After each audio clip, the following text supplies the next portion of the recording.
حکمران په خلاف د حق کلمه ویل دي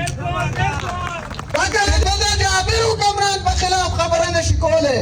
د یو زورور خلاف خبره نشي کولی بیا ته څنګه مسلمان یې یا ستا په پښتو لعنت شه ستا په مسلمانۍ لعنت شه ستا په تبلیغ لعنت شه ستا په تسبو باندې لعنت شه ستا په هغه بې مطلبه منځونو باندې لعنت شه چې ته یې کوې وروڼو د یو داسې ملک په خلاف د دې د حکمرانانو په خلاف بغاوت چې دی دا په موږ باندې پرست شوی دی من الشیطان الرجیم بسم الله الرحمن الرحیم د پښتونخوا نیشنل عوامي پارټۍ د انقلابي بیرغ د سوري لاندې په ملک د ګرانۍ او بالخصوص په پټرولیم مصنوعاتو کې د ناروا او غیر منصفانه اضافې په خلاف د دې روانې جلسې قدرمن صدر د پارټۍ سوات ضلع سیکرټري قدرمن علي نامدار خان اډوکیټ په دې مظاهره کې ناست د پارټۍ شریک چیرمن د پارټۍ صوبایي او ضلعي مشرانو او د مټې او خوا او شا ډېرو قدرمندو مشرانو او ځوانانو د نن دا مظاهره وروڼو دا د ګرانۍ په خلاف ده د حکومت لخوا چې کومه رویه د دې ځای د اوسېدونکو خلکو سره او بالخصوص د پښتنو سره روانه ده چې دا مرګ په حقیقت کې د دنیا د ویلفیر سټیټ چې کوم تصور دی وروڼو د دې برعکس دا ملک دا د دې ولسونو لپاره بالخصوص د پښتنو دپاره وروڼو دا یو جیلخانه ده دا یو عقوبتخانه ده دلته د ولس د مفاداتو د خلکو د مفاداتو په ځای باندې د پنجاب د استعماري قوتونو دلته د جاګیردارانو د سرمایه‌دارانو د پوځي جرنیلانو په ګټه باندې پالیسیانې جوړېږي وروڼو نن تاسو وګورئ دلته صدر صاحب خبره وکړه وایي موږ د پوځ او د حکومت دغه کوو چې د امریکې او د فلاني د ایران جنګ یې ختم کړو خو حقیقت څه دی حقیقت دا دی چې دا پاکستان د دې حکمرانان د دې جرنیلان د دې سرمایه‌داران او جاګیرداران دا د امریکې د کراس بیان دي دا د هغو په اشارو باندې لوبېږي نن د امریکې او د ایران جنګ دی د دې ملک حکمرانان چې خبره شروع کوي وایي پاکستان چې کوم دی دا د اسلام قلعه ده او د اسلام د دفاع چې کوم دی ذمهواري چې کوم ده دا پاکستان اخیستې ده موږ چې کوم دی اټومي قوت یو او په دنیا کې مسلمانان چې ژوند کوي دا د پنجاب د پاکستان مرهونې ملت ده خو حقیقت څه دی وروڼو د ایران او د امریکې په جنګ کې د اسرائیل او د امریکې په جنګ کې د پاکستان جرنیلان د دې حکمرانان دا د امریکې ملګري وو حقیقت دا دی وروڼو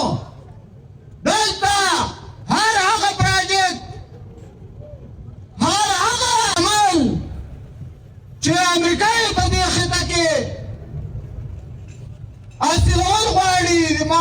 عملیات هغه د چا په ذریعه کوي؟ هغه د پاکستان د جنرالانو په ذریعه کوي.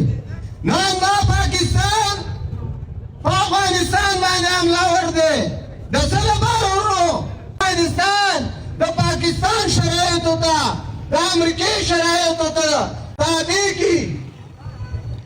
دارنګه ورو په دا خاوره کې چې دا څومره دهشتګردیانې کېږي، دماکې دي، پوځي اپریشنونه دي، زموږ وطنونه نیسي، دلته چوریانې جوړوي. دا ورو قتل عام یې روان کړی د پښتنو، که په بر وطن کې دی که په لر وطن کې دی. د دې په شا باندې د دې ملک دا استعماري قوتونه دي. نن ورو په داسې صورتحال کې موږ راوتي یو چې دلته د غریبو خلکو لپاره ژوند کول په پاکستان کې دا ناممکنه شوې ده. زه ستاسو نه تپوس کوم، نن د یو غریب سړي روزانه دیاړي دا څو روپۍ ده؟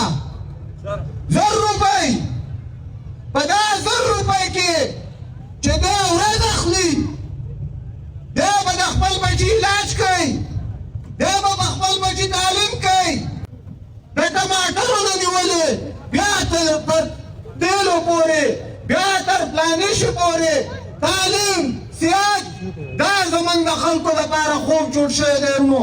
داسې صورتحال زموږ په خلکو مسلط دی چې بچي د علاج د لاسه په کورونو کې مري، خو موږ هسپتال ته نه شو بوی. زمانګه تاسو اندازه ولګوئ، تاسو نن سروه وکئ د پښتنو په سلو کې 80 برخې ماشومان دا د سبق نه چې کوم دی بې برخې دي. دلته د صحت نظام نشته، د تعلیم نظام نشته، خلکو ته تحفظ نشي ورکولی، د سر مال او د عزت تحفظ زموږ په دې ملک کې نشته. موږ وژلی کېږو په بمبارو کې، په دماکو کې، په شلینګونو کې، په پوځي اپریشنونو کې. وروڼو داسې ملک په داسې ملک باندې لعنت شه، د دې په حکمرانانو باندې لعنت شه چې هغه د خپل اوسېدونکو ته رزق نشي ورکولی، خپل اوسېدونکو ته علاج نشي ورکولی، تعلیم ولې نشي ورکولی. او د هغې له پاسه وروڼو دا یو جنایتکار ریاست دی، دا یو قاتل ریاست دی. د دې دا حکمرانان دا زموږ په وژلو کې ملحس دي. 80,000 پښتانه یې مړه کړه د خپلو مفاداتو دپاره. وروڼو د یو داسې ملک په خلاف، د دې د حکمرانانو په خلاف بغاوت چې دی دا په موږ باندې فرض شوی دی. ستاسو سره دوه لارې دي. یوه لار دا ده چې دا کمه ګراني ده، بېروزګاري ده، بدني ده، په خپلو بچو باندې تعلیم نشئ کولی، علاج نشئ، رزق نشئ پیدا کولی. دې ته د یو بزدل مسلمان په حیثیت باندې، د یو بېغیرته پښتون په حیثیت باندې سر ټیټ کئ او پرېږدئ چې څه کېږي، څه چې روان دي دا به روان دي. او یا به د دې په خلاف باندې د اسلام د تعلیماتو مطابق، د پښتو او پښتونوالي مطابق د بغاوت عالم چې دی دا به چوته وروڼو. زموږ سره د دې ځای د اوسېدونکو خلکو سره د پښتنو سره بل لار نشته. زموږ وطن د خدای پاک د نعمتونو نه ډک دی. دا زموږ غرونه دا د سرو زرو نه د زمرودو نه ډک دي، اوبه دي، ځنګلونه دي، د خدای جهان نعمتونه دي. خو ته د 2 وختو د حیا عزت ډوډۍ نشي پیدا کولی. دلته بیا وروڼو پروپیګنډې کېږي، د ریاست د تانو نه کېږي، جاسوسي ادارې کوي، مظاهرې باندې څه نه کېږي، په جلسه او جلوس باندې نه کېږي، په پلانش باندې نه کېږي. دا خلک لیوني دي. موږ د دوی نه تپوس کوو وروڼو، د دې د دلالانو نه تپوس کوو چې دا مظاهرې نه وې، جلسې نه وې، د سوات د خلکو مزاحمت نه وې. ستا پلار به د دې ځای نه تعلیم ویسته، ستا پلار به د دې ځای نه پوځي اپریشن په شا کړی و.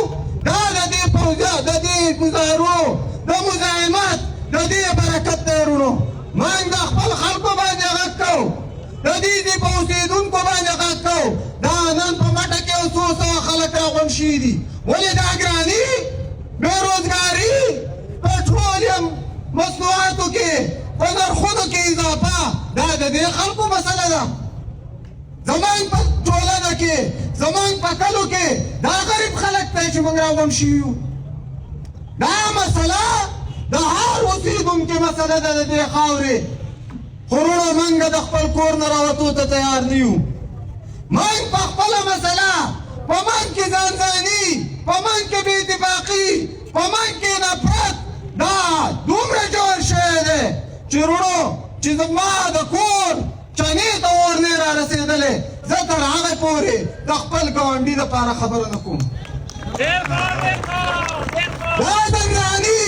نفرت بې اتفاقي دا دومره سوا شوې ده چې زه د خپل کلیوال لپاره د علاقې د سړي لپاره د خپل یو غریب ورور دپاره زه خبرې کولو ته تیار نه یم ولې دا ټیکه د عامانو د پوځي اپریشنونو د چیک پوسټونو د ناروا سلوک د ګرانۍ د بېروزګارۍ په دې خپل وطن د اختیار قایمولو دا بهادرشیر افغان اغوستې ده دا جلاله اغوستې ده چې د خدای جهان یو غریب سړی دی خپل دوکان بند کړي 3 ورځې 4 ورځې په دا کلو باندې ګرځي خلکو ته منتونه کوي د څه لپاره ورته کوي د دې دپاره کوي چې ستا بچي ستا ماشومان د لږې نه مري راشه مظاهرې له زموږ خلک بیا وایي دا خو خلک لیوني دي دا خو پلانه دي موږ د اسلام څه وایي مسلماني څه وایي د پیغمبر صلی الله علیه وسلم حدیث دی د ټول نه افضل جهاد د یو ظالم او جابر حکمران په خلاف د حق کلمه ویل دي دا کله نیسې چې ته د جابر حکمران په خلاف خبره نشي کولی د یو زورور خلاف خبره نشي کولی بیا ته څنګه مسلمان یې بیا ستا په پښتو لعنت شه ستا په مسلمانۍ لعنت شه ستا په تبلیغ لعنت شه ستا په تسبو باندې لعنت شه ستا په هغه بې مطلبه منځونو باندې لعنت شه چې ته یې کوې وروڼو په دې طریقه نه کېږي راپاڅئ راپاڅئ د دې زورورو نه د دې استعماري قوتونو نه دا چې لوی لوی بنګلې ودرول دي لوی لوی محلونه یې دي چونګیانې یې دي خپل بچي چې کوم دی د عیش عشرت ژوند کوي او زموږ بچي د لږې نه مري د دوی دا ګریوانونه وشلوئ د دوی دا بنګلو کې ته اور واچوئ او یو داسې توان طاقت د خپل ولس را جوړ کوئ داسې اتفاق د دې غریبو خلکو را جوړ کوئ چې د چا پلاس تاسو ته بیا په بده سترګه باندې ونه ګوري په دې به موږ خلاصېږو وروڼو ستاسو ډېره مننه